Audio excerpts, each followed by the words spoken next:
Hi friends, it's Mrs. Bowers here. I'm going to share my screen right away so that way you guys can see what we are just going over today. I want to remind you that we talked about different types of text yesterday. We talked about recipes and how recipes give us directions, and they often have groceries or ingredients that we'll see. Sometimes they'll have photos, a heading, and sometimes even sidebars giving us extra information. We also talked about stories and how stories all have characters and a setting, and they have problems and solutions.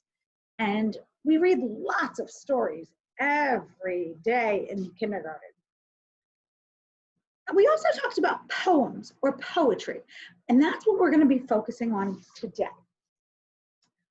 Poetry tells us a story. Sometimes it makes sense, sometimes it doesn't. Poems appeal to our feelings and our senses, how we feel and what we see or taste. Often with poems, we'll see rhyming words like owl and howl and book and cook.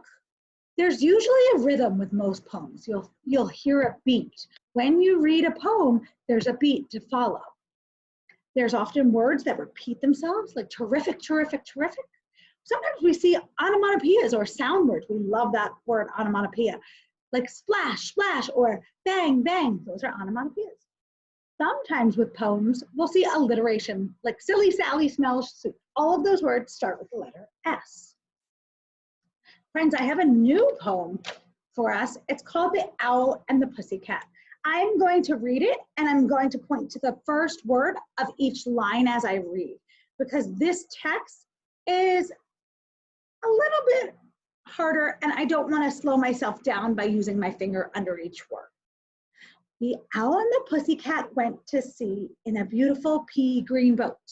They took some honey and plenty of money wrapped up in a 5-pound note. The owl looked up to the stars above and sang to a small guitar. Oh, lovely pussycat, oh, pussycat, my love, what a beautiful pussycat you are. You are, what a beautiful pussycat you are. Pussycat said to the owl, you elegant fowl, how charmingly sweet you sing. Oh, let us be married, too long we have tarried. But what shall we do for a ring? They sailed away for a year and a day to the land where the balm trees grow. And there in a wood a piggy wig stood with a ring at the end of his nose, his nose, with a ring at the end of his nose. Dear pig, are you willing to sell for 1 shilling your ring? Said the piggy, I will. So they took it away and were married the next day by the turkey who lives on the hill. They dined on mince and slices of quince, which they ate in a runcible spoon. And hand in hand in the edge of the stand, they danced by the light of the moon, the moon, the moon. They danced by the light of the moon. Okay, friends, remember, poems are just one type of text. And I think we can find some clues that will tell us that this is a poem. I can see in this that the text is not as long as a book. It's only these 2 pages. Plus, the writing looks different. Yeah, all of these lines of words are called lines. Poems are written in lines instead of sentences. See how each line begins with a capital letter? But not all of the lines end with a punctuation mark. That's because lines in poems don't follow the same rules as a story. So another thing I want to point out is that a lot of poems have rhyming words. Listen to me as I reread. The owl and the pussycat went to sea in a beautiful pea green boat. They took some honey and plenty of money wrapped up in a 5-pound note. I heard some rhyming words. I heard sea and pea. I heard honey and money. These words rhyme because they all end with the sound E. Let's see, boat, note, those words rhyme too because they end with an oat sound. That feature of rhyming words helps me know that The Owl and the Pussycat is a poem. Now, let's see. There are other clues that tell me that this is a poem.